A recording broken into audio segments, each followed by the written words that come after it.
সমুদ্রের তীরে ভেসে আসে এক নারীর মরদেহ, চেহারা বিকৃত, শরীর পচে গেছে। চেনার কোনো উপায় নেই, কেউ জানে না কে সে, আর এখানেই বা কিভাবে এলো। এরপর পুলিশ তদন্ত শুরু করে, কিন্তু তদন্ত যতই সামনে এগোয় ঘটনা ততই জটিল হতে থাকে। পুলিশের সন্দেহের তালিকায় যারাই আসে তাদের প্রত্যেকেরই আচরণ অদ্ভুত। প্রতিটি চেহারার পিছেই অস্বস্তিকর কিছু লুকিয়ে আছে। কারো কথায় ফাঁক, আবার কারো চোখে মুখে আতঙ্ক। কেউ যেন কিছু একটা লুকানোর চেষ্টা করছে। কে এই মেয়ে, তার সাথে কি হয়েছিল, আর এই সব রহস্যের কেন্দ্রই বা কি আছে, জানতে আমাদের এই গল্পের গভীরে প্রবেশ করতে হবে। আর এটা এমন এক গল্প যা আপনার সকল এক্সপেকটেশনকেও ছাড়িয়ে যাবে। হ্যালো ফ্রেন্ডস, দিস ইজ প্লাবন অ্যান্ড ওয়েলকাম টু প্লাবন ইউনিভার্স। বলছি 2025 সালের তামিল ভাষায় মুক্তি পাওয়া মার্ডার মিস্ট্রি থ্রিলার মুভি লারার কথা। প্রথমেই বলে নিচ্ছি, অযথা কথা বলে বা অপ্রাসঙ্গিক টপিক নিয়ে আলোচনা করে ভিডিও বড় করা আমি মোটেও পছন্দ করি না। একটা মুভিকে বোঝানোর জন্য যতটুকু প্রয়োজন ঠিক ততটুকু আলোচনা করি। তো আর সময় নষ্ট না করে স্টোরিতে চলে যাচ্ছি। মুভির শুরুতেই আমাদের কার্তিক নামে একজন পুলিশ ইন্সপেক্টরকে দেখানো হয়। একটি চুরির কমপ্লেন পেয়ে কার্তিক এই বাড়িতে তদন্ত করতে এসেছে। কার্তিক ঘরে ঢোকা মাত্রই আশেপাশে সব কিছু পর্যবেক্ষণ করে দেখছিল। তবে কার্তিকের কেন জন্য একটু সন্দেহ হচ্ছিল। কার্তিক লক্ষ্য করে জানালার কাঁচ ভাঙা, ঘরের বাইরে জানালার ভাঙা কাঁচগুলো পড়ে আছে। এরপর ঘরের ভিতরে প্রবেশ করতেই দেখে আলমারির তালা ভাঙা, আলমারিতে থাকা জিনিসপত্র মেঝেতে ছড়িয়ে ছিটিয়ে পড়ে আছে। দেখে মনে হচ্ছে কেউ তড়িঘড়ি করে কিছু একটা নিয়ে এখান থেকে পালিয়েছে। বাড়ির মালিক জানায় তাদের স্বর্ণ চুরি হয়েছে। এজন্য কার্তিক বাড়ির মালিককে বাইরে এনে জানতে চায়, সত্যি করে বলুন তো আপনাদের ঠিক কতটুকু স্বর্ণ চুরি হয়েছে। এই জন্য ওই ব্যক্তি একটু হিসেব করে স্বর্ণের পরিমাণ জানায়। লোকটা এটাও বলে তাদের অনেক কষ্টের সম্পদ ছিল, সব কিছু চুরি হয়ে গেছে। তবে কার্তিক লোকটিকে বলে, যতটুকু আমার মনে হচ্ছে আপনার ঘরে চুরি হয়নি। আপনার স্ত্রী হয়তো বা আপনার গোপনে স্বর্ণগুলো কোথাও বন্ধক রেখেছে, আর আপনাকে সামাল দিতে চুরির এই মিথ্যা নাটকটি সাজিয়েছে। আপনি আপনার ওয়াইফের সাথে ভালো করে কথা বলে দেখুন। আর কার্তিকের মুখে এই কথা শোনার পর ওই ব্যক্তিটা পুরো আকাশ থেকে পড়ল। আবার লোকটার ওয়াইফও একদমই স্তব্ধ হয়ে বসে আছে। তার চেহারায় একটি ভয়ের ছাপ লক্ষ্য করা যায়, তবে সে কিছুই বলছে না। এরপর কার্তিকরা সেখান থেকে চলে যাচ্ছিল। আর যেতে যেতে এসআই আলবার্ট কার্তিকের কাছে জানতে চায়, স্যার আপনি কি করে বুঝতে পারলেন ওই লোকের ওয়াইফই স্বর্ণগুলো চুরি করে বন্ধক রেখেছে? কার্তিক আলবার্টকে বোঝায়, কেউ যদি জানালার কাঁচ ভেঙে ভিতরে প্রবেশ করবে তাহলে ওই ভাঙা কাঁচগুলো বাড়ির ভিতরে পড়ার কথা, কিন্তু সেখানে বাড়ির বাইরে পড়ে আছে। তার মানে জানালার কাঁচ ভিতর থেকেই ভাঙা হয়েছে। আর তাদের রান্না করার ডাস্টবিনের মধ্যে আমি একটি স্লিপ পেয়েছি। ওই স্লিপটি মূলত স্বর্ণ বন্ধক রাখার স্লিপ। আর ওই স্লিপে যে পরিমাণ স্বর্ণের কথা উল্লেখ আছে ওই ব্যক্তিও ওই পরিমাণ স্বর্ণ চুরি যাওয়ার কথা বলেছে। আরেকটি বিষয় হচ্ছে বাড়ির বাইরে একটি কুকুর বাঁধা ছিল, যেটা আমাদের দেখে অনেক ভুগছিল। রাতের বেলা যদি বাড়িতে কোনো চোর আসবেই তাহলে ওই কুকুর অনেক ভোকার কথা, কিন্তু আশেপাশের কেউই ওই কুকুরের কোনো শব্দই পায়নি। আর বাড়ি থেকে এত স্বর্ণ চুরি হয়, ওই লোকটা একদমই উদ্গ্রীব ছিল, কিন্তু সেখানে তার ওয়াইফ একদমই চুপচাপ বসে আছে। তার মধ্যে স্বর্ণ চুরি হওয়ার কোনো আক্ষেপই নেই, উল্টো তার চোখে মুখে আতঙ্ক দেখা যাচ্ছিল। ওই মহিলায় স্বর্ণ চুরি করে বন্ধক রেখেছে। আর এর সাথে আমরা এটা বুঝতে পারি কার্তিক কোনো সাধারণ পুলিশ অফিসার না। কার্তিক খুব ইন্টেলিজেন্ট পুলিশ অফিসার। সে ক্রাইম সিনের প্রত্যেকটি খুঁটিনাটি ভালো করে পর্যবেক্ষণ করে। এখান থেকে সিন চলে যায় থানায়। আমরা লরেন্স নামে এক ব্যক্তিকে দেখতে পাই। লরেন্সের চোখে মুখেও খুব আতঙ্কের ছাপ দেখা যাচ্ছে। লরেন্স খুবই চিন্তিত। লরেন্স কনস্টেবলের কাছে জানতে চায়, স্যার অনেকদিন হয়ে গেল আমার ওয়াইফ আমার টাকা পয়সা নিয়ে পালিয়েছে। এখন পর্যন্ত আপনারা তার কোনো খোঁজ খবরই বের করতে পারেননি। আমাকে একটা আপডেট তো দিন, না হলে তো আমার টাকা পয়সা সব উড়িয়ে দিবে। আর লরেন্সের এই কথায় আমরা এটাও বুঝতে পারি লরেন্স তার টাকার চিন্তা করছে, তার স্ত্রীকে খুঁজে পাওয়ার চিন্তা করছে না।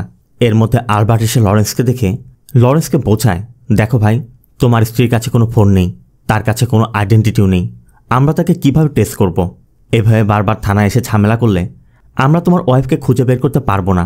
আমাদেরকে আমাদের মতো করে কাজ করতে দাও। তবে আলবার্টের কথা শুনে লরেন্স কিছু একটা বলতে গিয়েও না বলে থানা থেকে বের হয়ে যায়। আর এখান থেকে সিন চলে যায় পরদিন সকালে সমুদ্রের তীরে। এক জেলে মাছ ধরতে যাচ্ছিল। ঠিক তখনই সমুদ্রের পাড়ে একটি ডেড বডি দেখে সাথে সাথে পুলিশকে কল করে। আর এই খবর পাওয়া মাত্র কার্তিক ফোর্স নিয়ে দ্রুত এখানে চলে আসে। কার্তিক এসেই ডেড বডিটি ভালো করে পর্যবেক্ষণ করে দেখছিল। বডিটি অনেকটাই নষ্ট হয়ে গেছে। পানির নিচে অনেকদিন পড়ে থাকার কারণে পুরো মুখটা নষ্ট হয়ে গেছে। দেখে চেনার কোনো উপায় নেই এটা কার বডি। আবার শরীরের বেশ কিছু অংশ মাছে খেয়েছে। শরীরের এমন একটা অবস্থা, ফিঙ্গারপ্রিন্ট নেওয়া সম্ভব হচ্ছে না। বডির এমন অবস্থা দেখে কার্তিক এখন ভাবছে এটা কি মার্ডার হতে পারে নাকি মেয়েটা ধর্ষণ করেছে। আর এই মেয়েটি এখানে কিভাবে এলো। কার্তিক পুলিশের অন্য সদস্যদেরকে নির্দেশ দেয় যে আশেপাশে খুঁজে দেখো মেয়েটির কোনো কিছু পাওয়া যায় কিনা। আর কথা মতো কনস্টেবলরা আশেপাশের পুরো এলাকা খুঁজে দেখে, কিন্তু ডেড বডি ছাড়া ডেড বডির আশেপাশে আর কোনো কিছুই পাওয়া যায়নি। কার্তিক আলবার্টকে আশেপাশে সব পুলিশ স্টেশনে কল করে সেখানে তথ্য নিতে বলে যে কোথাও কোনো মেয়ের নিখোঁজ কমপ্লেন রেজিস্টার করা হয়েছে কিনা, আর যদি হয়ে থাকে দ্রুত আমার সাথে কন্ট্যাক্ট করতে বলো। অন্য দৃশ্যে আমাদের মিনিস্টারকে দেখানো হয়। মিনিস্টার আর তার ছেলে ধীরাজ টিভিতে এই মেয়েটির মৃতদেহ পাওয়ার খবরটি দেখছে। মিনিস্টারের ছেলে ধীরাজ এই খবর দেখে ভীষণভাবে বিচলিত হয়ে যাচ্ছিল। সে চুপচাপ টিভির দিকে তাকিয়ে শুধু কাঁদছে। আর তার বাবা তাকে বোঝানোর চেষ্টা করছে, মনের মধ্যে সাহস রাখো, মেয়েটাকে ভুলে যাও, সে আর ফিরে আসবে না, যা হওয়ার সেটা তো হয়ে গেছে। ধীরাজও কিছু বলতে পারছে না, দু চোখ দিয়ে শুধু অশ্রু ছড়ে যাচ্ছে। আর এখানে আমরা এটাও বুঝতে পারি বিচের পাড়ে যে মেয়েটির ডেড বডি পাওয়া গেছে, ধীরাজ হয়তো ওই মেয়েটিকে চিনে। আর ওই মেয়ের সাথে ধীরাজের কোনো একটা কানেকশন নিশ্চয় আছে, তবে সেটা কি তা আস্তে আস্তে পুলিশের তদন্তে উঠে আসতে থাকবে। এদিকে কার্তিক তার তদন্ত চালিয়ে যাচ্ছে। কার্তিকের তখন লরেন্সের নিখোঁজ স্ত্রীর বিষয়টি মনে পড়ে যে লরেন্স তো তার স্ত্রীকে খুঁজতে এসেছিল। সে বলেছিল তার স্ত্রী টাকা নিয়ে পালিয়েছে, এই মেয়েটিও তো তার স্ত্রী হতে পারে। এই জন্য আলবার্টকে দ্রুত লরেন্সকে কল করে তাদের সাথে দেখা করতে বলে। এই লরেন্স মূলত একজন কর্পোরেটরের গাড়ি চালক, আর এই কর্পোরেটর লোকাল গুন্ডা টাইপের লোক। এই কর্পোরেটর নাম হচ্ছে দাস। দাস কার্তিককে দেখে একটু রেগে যাচ্ছিল। মূলত এর পিছনে বেশ কিছু কারণ আছে। একদিন কার্তিক রাতের বেলা রাস্তায় চেকিং করছিল, তখন দাসের একটি গাড়ি ধরা পড়ে। মূলত আবর্জনা ভর্তি ওই গাড়ি নিয়ে লরেন্সি সেদিন একদিক দিয়ে যাচ্ছিল। কার্তিক তাকে থামিয়ে দেয় এবং বলে যেখানে সেখানে আবর্জনা ফেলো না, শহরটা তো পরিষ্কার রাখতে হবে। লরেন্সের কথায় কার্তিক লরেন্সকে কিছুতেই ছাড়ছিল না। এই জন্য দাস কার্তিককে একটু সাইডে নিয়ে ঘুষ দেওয়ার চেষ্টা করে, কিন্তু কার্তিক সে ধরনের লোক নয়। কার্তিক ঘুষ নেয় না। এই জন্য কার্তিক দাসকে একটি থাপ্পড় মেরে বলে এবার থেকে এমন করলে সোজা জেলে পাঠাবো।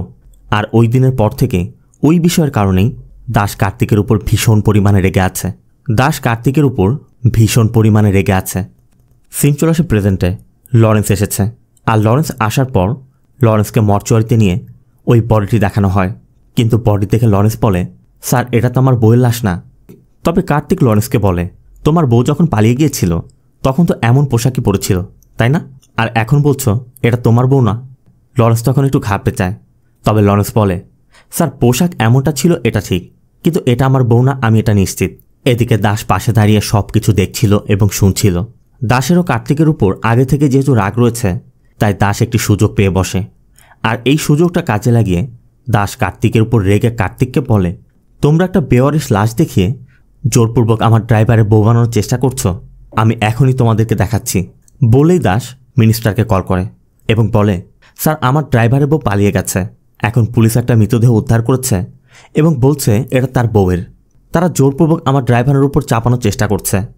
মিনিস্টার বলে দেখো দাস, আমি কার্তিককে ভালো করে জানি, সে খুব সৎ পুলিশ অফিসার। তোমাদের মধ্যে সমস্যা থাকলেও তাকে তার মতো করে কাজ করতে দাও, আর তুমি চুপ করে থাকো। এটা বলে ফোন কেটে দেয়। তবে দাস এখনও কার্তিকের উপর প্রচণ্ড রেগে আছে। এরপর কার্তিক আলবার্টকে নিয়ে পোস্টমর্টমকারী ডক্টরের সাথে কথা বলতে যাচ্ছিল। ঠিক তখনই তারা লক্ষ্য করে একটি সাদা রঙের কার তাদেরকে ফলো করছে। অবশ্য কার্তিক এই বিষয়ে গুরুত্ব না দিয়ে আগে ডক্টরের সাথে কথা বলতে যায়। এরপর ডক্টর কার্তিককে জানায় মেয়েটির বডিটি ডিকম্পোজ হয়ে যাওয়ায় পোস্টমর্টম করতে অনেক সমস্যার সম্মুখীন হতে হয়েছে। মেয়েটির মাথায় আঘাতের চিহ্ন রয়েছে, আর ওই আঘাতের কারণে তার মৃত্যু হয়েছে। আমাদের যতটুকু মনে হচ্ছে হয় ওই মেয়েটিকে উঁচু কোনো জায়গা থেকে ফেলে দেওয়া হয়েছে, নয়তো মেয়েটি নিজেই উঁচু জায়গা থেকে জাম্প করেছিল, আর সেই কারণে মাথায় আঘাত পেয়ে হয়তোবা মৃত্যুটা হয়েছে। আর সারা রাত সমুদ্রের পানিতে পড়ে থাকায় সামুদ্রিক মাছেরা তার বডিটি খেয়ে ফেলেছে।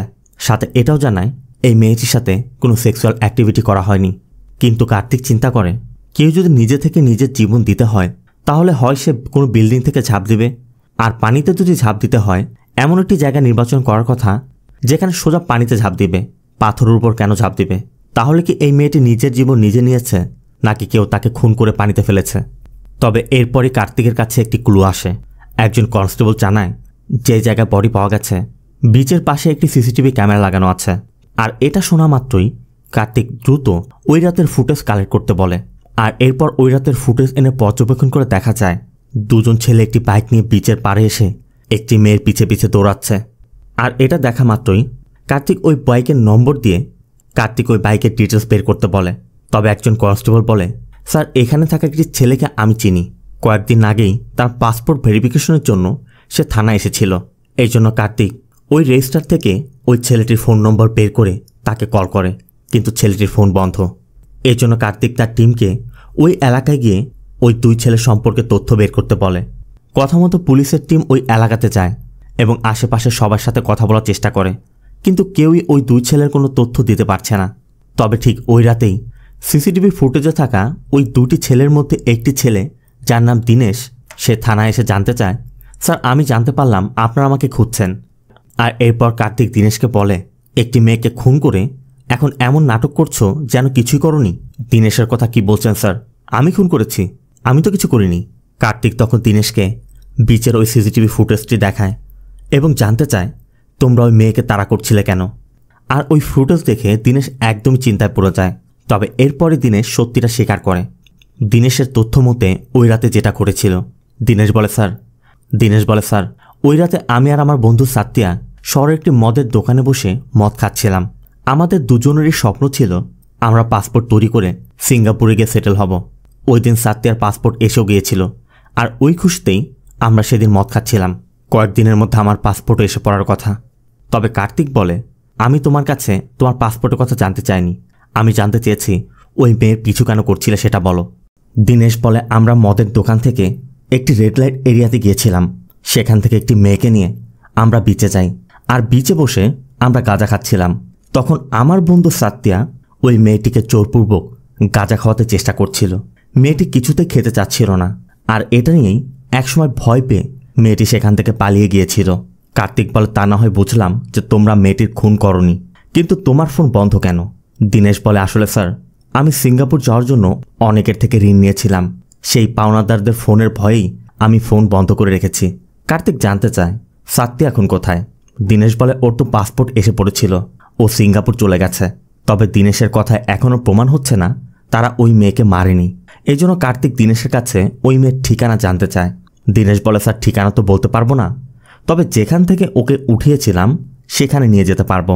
এরপর দীনেশ কার্তিকদের ওই জায়গাতে নিয়ে যায়, আর সেখানে থাকা কিছু মেয়েদেরকে জিজ্ঞাসাবাদ করলে তারা জানায় ওই মেয়ের নাম জয়া।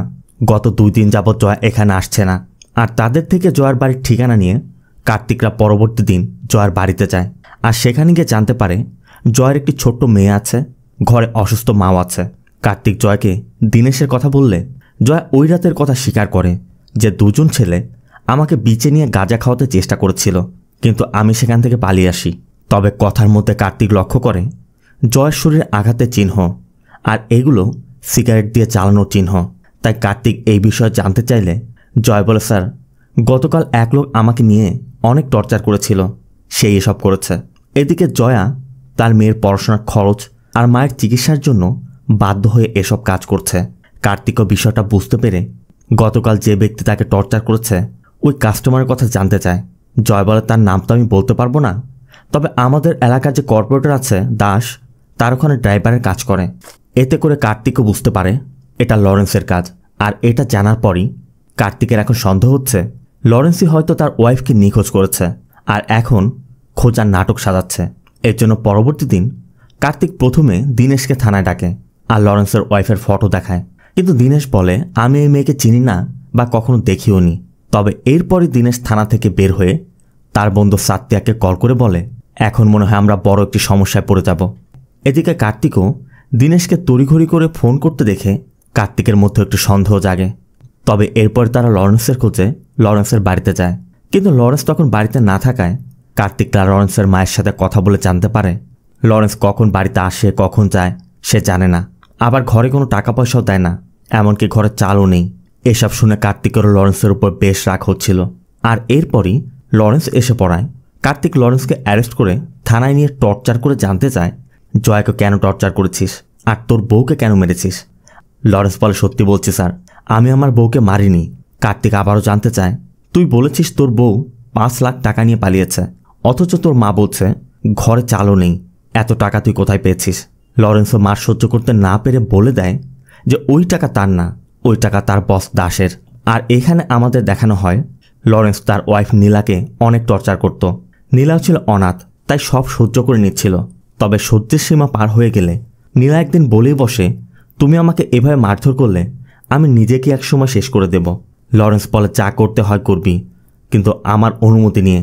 মরতে হলে আমার অনুমতি নিয়ে মরতে হবে। মূলত ওই দিনের পর থেকেই নীলা বাড়ি ছেড়ে পালানোর সুযোগ খুঁজছিল। আর একদিন লরেন্স যখন দাসের 5 লাখ টাকা ঘরে এনে রেখেছিল, ওই দিনই নীলা সেই টাকা নিয়ে পালিয়ে যায়। এখান থেকে সিন প্রেজেন্টে দাস একজন লয়ার নিয়ে লরেন্সের বেল করিয়ে নিয়ে যায়। আর এরপর কার্তিক আবারও সেই পোস্টমর্টমকারী ডক্টরের কাছে গিয়ে তাকে আবারও পোস্টমর্টম করার অনুরোধ করে। কিন্তু ডক্টর বলে, দেখুন স্যার, যতবারই করুন না কেন রেজাল্ট একই আসবে। ওই মেয়ে উপর থেকে পড়ে মাথায় আঘাত পেয়ে মারা গিয়েছিল। অন্যদিকে দাস ওই পলিটিশিয়ান ম্যাথুকে কল করে লরেন্সের বিষয়টি বলে যে সেদিন আপনার কথা আমি চুপ ছিলাম, আজ কার্তিক আমার ড্রাইভারকে ধরে নিয়ে টর্চার করেছে। তার বউকে তো খোঁজার নামই নেই, উল্টো তাকেই টর্চার করছে। ম্যাথু তখন দাসকে বোঝায়, সামনেই ইলেকশন, এখন মাথা গরম করা যাবে না, আমি কার্তিকের সাথে কথা বলছি।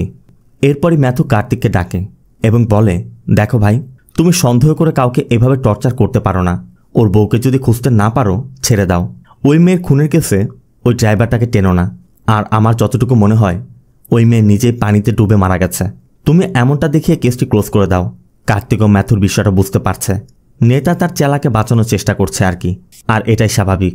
কিন্তু কার্তিকের মাথায় আছে, ডক্টর তাকে বলেছে মেয়েটি মাথায় আঘাত পেয়েই মারা গেছে, পানিতে ডুবে নয়।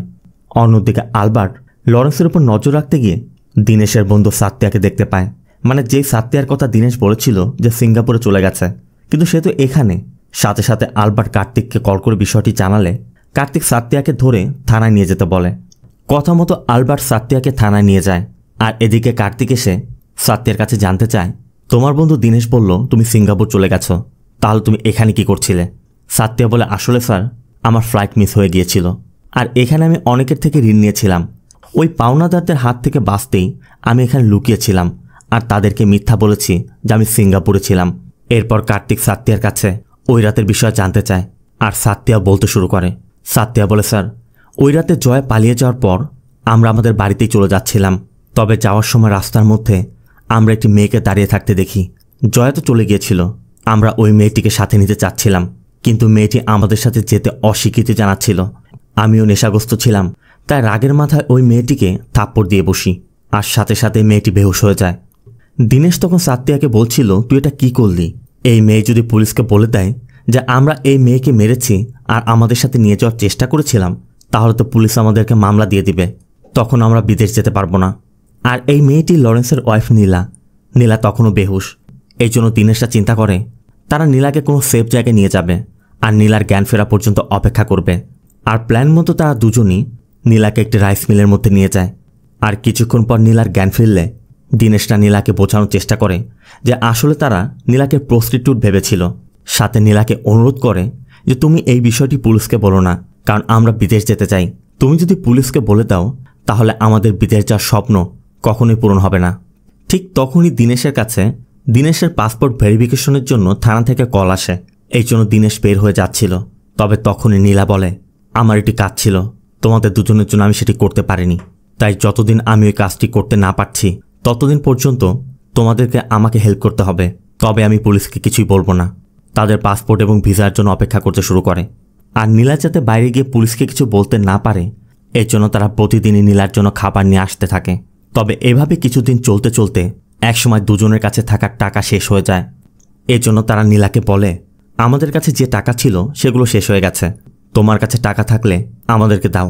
আর এরপরে নীলা তার ব্যাগ থেকে কিছু টাকা বের করে দেয়। তবে এগুলো ইন্ডিয়ান কারেন্সি না, এগুলো ডলার। আর এরপরই মূলত আলবার্ট সাত্যাকে অ্যারেস্ট করে নিয়ে এসেছে। এরপর আলবার্ট সাত্যার কাছে জানতে চায়, ওই মেয়ে তোমাদেরকে কোন কাজের বিষয়ে বলেছিল, আর ওই মেয়ের কাছে ডলার কোত্থেকে এলো? সাত্য বল, দেখুন স্যার, আমার বা দীনেশের এই বিষয়ে কোনো প্রয়োজনই ছিল না, এই জন্য আমরা তার কাছে জিজ্ঞাসা করিনি। আমরা তো শুধুমাত্র পাসপোর্ট আর ভিসার অপেক্ষা করছিলাম। তবে আমাদের মধ্যে একটি ডিল হয়েছিল, ওই মেয়ের কাছে যে ডলার ছিল আমি যদি ওই ডলারগুলো ভাঙিয়ে ইন্ডিয়ান কারেন্সিতে রূপান্তর করে দিতে পারি তাহলে পুরো টাকার 20% ও আমাকে দিয়ে দিবে। তবে সাত্যার কথা কতটুকু সত্যি আর ওই মেয়েটি আসলে কে সেটা যাচাই করতে কার্তিকরা সাত্যাকে নিয়ে সেই রাইস মিলে যায় আর সেখানে গিয়ে দেখতে পায় এই মেয়ে অন্য কেউ না, লরেন্সের ওয়াইফ নীলা। আর নীলাকে দেখা মাত্রই কার্তিক বলে, তোমার হাজব্যান্ড প্রতিদিন থানায় এসে আমাদের সাথে ঝামেলা করে আর তুমি তার টাকা নিয়ে পালিয়ে এখানে বসে আছো। তবে কার্তিককে অনুরোধ করে, স্যার দয়া করে আমাকে আমার স্বামীর কাছে পাঠাবেন না, আমি একজন অনাথ মেয়ে আর এজন্যই ও আমাকে বিয়ে করেছিল। আর বিয়ের পর থেকে ও আমাকে টর্চার করত। ওর টর্চার সহ্য করতে না পেরে একসময় বাধ্য হয়ে আমি টাকা নিয়ে পালিয়ে এসেছি। কার্তিক বলে, তুমি তাহলে এই ব্যাপারে কারোর সাথে আলোচনা করনি কেন, আর পুলিশেই বা কেন কমপ্লেন করনি? নীলা বলে, আমার স্বামী সবসময় আমাকে বলতো ওকে যদি পুলিশ অ্যারেস্ট করে ওর বস দাস ওকে পরবর্তী দিনই ছাড়িয়ে নেবে আর পরবর্তী দিন এসে ও আমাকে আবারও টর্চার করবে। এই ভয়ে আমি পুলিশে কমপ্লেন করিনি। আমি সব কিছু আমার শাশুড়ির সাথে শেয়ার করেছিলাম, কিন্তু আমার শাশুড়ি একটা শয়তান, সে উল্টো দাসকে এই কথা বলে দিয়েছে। আর দাস এটা জানার পর আমার স্বামীর সাথে মিলে দুজন মিলে আমার উপর নির্যাতন চালাতো। কার্তিক জানতে চায়, তোমার কাছে ডলার কোত্থেকে এলো? নীলা বলে, স্যার এগুলো যে ডলার তা আমি জানতাম না, আমি তো এগুলো ভেবেছিলাম আমাদের দেশের টাকা, কারণ দাসের টাকা লুকানোর জন্য আমার স্বামী মাঝে মধ্যেই বাড়িতে টাকা নিয়ে আসতো। আর সব কিছু শোনার পর কার্তিক বলে, ঠিক আছে, তোমাকে আমি তোমার স্বামীর কাছে নিয়ে যাব না, তবে তোমাকে আমি একজন নেতার কাছে নিয়ে যাব, সে তোমার থাকার কোনো একটা বন্দোবস্ত করে দিবে, এরপর তুমি তোমার মতো করে নিজের জীবন সাজিয়ে নিতে পারবে। নীলা জানতে চায়, আপনি কি ম্যাথু স্যারের কথা বলছেন? কার্তিক জানতে চায়, তুমি কি করে জানো, তুমি চিনো তাকে? আর এরপর নীলা যেটা বলে তার জন্য কেউই প্রস্তুত ছিল না। নীলা বলে, স্যার ম্যাথু স্যার তো আরও বেশি খারাপ, কারণ আমি যখন বাড়ি থেকে টাকা নিয়ে পালিয়ে যাচ্ছিলাম ওই রাতে আমি ম্যাথু স্যারকে তার গাড়ি থেকে একটি মেয়েকে ব্রিজের নিচে ফেলতে দেখেছিলাম। আর ওই মেয়ের লাশ ফেলা দেখে আমি এতটাই ভয় পেয়ে গিয়েছিলাম যে আমি কি করব বুঝতে পারছিলাম না। এর জন্যই আমি রাস্তায় স্তব্ধ হয়ে দাঁড়িয়েছিলাম। ওই সময় মূলত দিনেশ আর সাত্তি আমাকে দেখে ফেলে। আর নীলার মুখে এসব শোনার পর কার্তিক এখন বুঝতে পারে ওই মেয়ের খুনের পিছে ম্যাথুর হাত রয়েছে। আর এই জন্যই ম্যাথু ওই মেয়ের খুনটাকে তহনন বলে বন্ধ করে দিতে বলেছিল। আর এরপরই কার্তিক ম্যাথুর সাথে দেখা করে এবং ম্যাথুকে বলে, আমি জানতে পেরেছি ওই মেয়েকে কে খুন করেছে, কিন্তু আপনি এখন আমাকে বলুন আসলে কি ঘটেছিল। ম্যাথুও বলে, আমি জানতাম তুমি একদিন না একদিন এই কেসটি সলভ করে ফেলবে। আর এরপরই ম্যাথু কার্তিককে পুরো বিষয়টা খুলে বলে। আর এরপরে আমরা আসল সত্যটা জানতে পারি। মূলত ম্যাথুর ছেলে ধীরাজ লারা নামে একটি মেয়েকে ভালোবাসত। আর ওই লারা একটি অনাথ আশ্রম পরিচালনা করত। লারা গরিব দুঃখী অসহায়দের অনেক সাহায্য করত। আর এই বিষয়গুলো ধীরাজের ভালো লেগে গিয়েছিল। ধীরে ধীরে তারা একে অন্যকে ভালোবাসে। এরপর তারা বিয়ে করার প্ল্যানও করেছিল। কিন্তু এরপরে একদিন এক পুলিশ অফিসার ওই অনাথ আশ্রমটি বন্ধ করতে আসে। আর এই বিষয় নিয়ে লারাদের সাথে তার অনেক ঝামেলাও হয়। একসময় পুলিশ অফিসার অভিযোগ করে যে এই অনাথ আশ্রমের মধ্যে ড্রাগ সেল করা হয়, এমনকি এখানে সন্ত্রাসী কার্যক্রম পরিচালিত হয়। এই জন্যই তারা এই আশ্রমটি বন্ধ করতে চাচ্ছে। অবশ্য লারাসহ ওই আশ্রমের সবাই বোঝানোর চেষ্টা করে এখানে কোনো অনৈতিক কাজ করা হয় না আর সন্ত্রাসীদের সাথে তাদের কোনো যোগসূত্রও নেই। কিন্তু তারপরও ওই পুলিশ অফিসার কোর্ট থেকে অর্ডার এনে ওই আশ্রমটি সিলগালা করে দেয়। এরপর ওই আশ্রমে বসবাসরত সবাই রাস্তায় এসে পড়ে। তারা আন্দোলন করে, কিন্তু তাতেও কোনো লাভ হচ্ছিল না। লারাও এই বিষয় নিয়ে খুবই চিন্তায় ছিল। এই জন্য লারা ধীরাজের সাথে দেখা করে ধীরাজকেও পুরো বিষয়টি খুলে বলে। সব কিছু শোনার পর ধীরাজ বলে, আমি একটি কাজে কয়েকদিনের জন্য শহরের বাইরে যাচ্ছি, ফিরে এসে বাবার সাথে কথা বলে আমি সব কিছু ঠিক করে দিব, ততক্ষণ তোমার কোনো পদক্ষেপ নেওয়ার প্রয়োজন নেই। এরপর ধীরাজ চলে যায়। কিন্তু আশ্রম থেকে যাদেরকে বের করে দেওয়া হয়েছিল তারা একদমই পথে পড়ে যাওয়ায় তারা খুবই সমস্যায় পড়ে গিয়েছিল। এই জন্য লারা ধীরাজের জন্য অপেক্ষা করতে পারছিল না। লারা ওই সকল লোকদেরকে নিয়ে রাস্তায় বসে প্রোটেস্ট শুরু করে। আর লারার এই পদক্ষেপে ওই পুলিশ অফিসার আরও বেশি ভায়োলেন্ট হয়ে যায়। সে ওই লোকদের উপর লাঠিচার্জ করায় আর এতে করে কয়েকজন অসুস্থ হয়ে যায়। আর এরপরই লারার বিষয়ে আমরা জানতে পারি লারার অ্যাজমার সমস্যা রয়েছে। লারা যখন অনেক বেশি কষ্ট পায় বা অনেক বেশি খুশি হয় তখনই লারার শ্বাসকষ্ট শুরু হয়। এর জন্য লারা তার সেফটির জন্য সবসময় তার সাথে একটি ইনহেলার রাখে।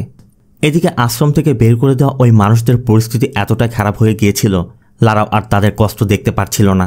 এই জন্য লারা ধীরাজের অপেক্ষায় বসে না থেকে লারা কিছু সন্ত্রাসীর সাথে কথা বলে এবং তাদের সাথে মিলে ওই পুলিশ অফিসারকে খুন করায়। এমনকি অনৈতিকভাবে ওই আশ্রমটি বন্ধ করার পিছে যার যার হাত ছিল সবাইকে খুন করে। এর কয়েকদিন পর ধীরাজ ফিরে আসে আর ধীরাজ এসেই লারার সাথে দেখা করে। লারাও ধীরাজকে বোঝানোর চেষ্টা করে। লারার আর কোনো পথ ছিল না, বাধ্য হয়ে তাকে এই পদক্ষেপ নিতে হয়েছে। ধীরাজও লারার বিষয়টি বুঝতে পারে আর তার বাবা ম্যাথুর সাথে কথা বলে লারার অরফানেজটি আবার খুলে দেয়। এমনকি নির্বাচনের পর তারা দুজন বিয়ে করার সিদ্ধান্তও নেয়।